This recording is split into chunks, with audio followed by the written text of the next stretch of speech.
Welcome to my November market update.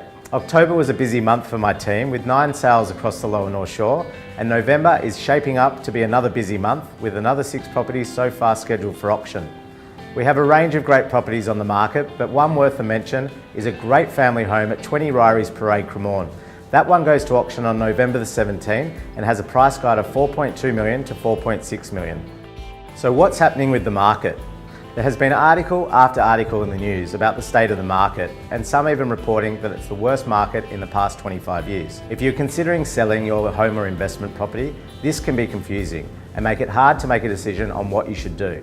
Our team's auction clearance rate for October was in excess of 70% for the month, and whilst comparing to the Greater Sydney market being less than 50%, it shows the strength of the Lower North Shore market.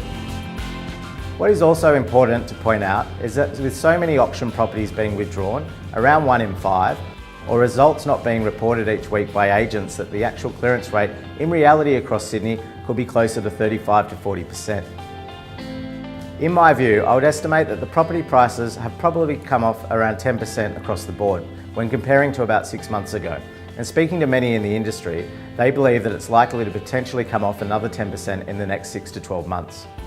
However, in saying this, pockets of the market are still firing along, such as the upper end $5 to $15 million range, which are usually less reliant on lending, and there are still plenty of sales happening around the place where the results are far exceeding the owner's expectations. Just last week, we had a great sale at 3329 Kirribilli Street, Kirribilli, whereby the 2-bedroom apartment sold under the hammer for $1,377,000, which was $277,000 above the reserve price.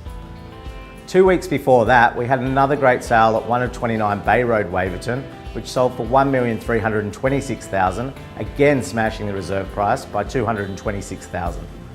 So as I said, this can be confusing if you're considering selling. My advice would be to look at your individual circumstances in order to make the best decision. If you're selling to then upgrade, it's all relative, and whilst you might be selling at a lower price, you'll also be buying at a lower price too. However, if you're selling to downsize or to offload an investment property, then it may be worthwhile reconsidering selling now. The way I would look at this is that if you've owned your property for some time, then it's still worth today a lot more than it was, say, 3 years ago. Maybe it's worthwhile considering that than worrying about the difference in the past 6 months. Anyway, that's my 2 cents. Until next time, have a great month, and please get in contact if I can help with anything at all.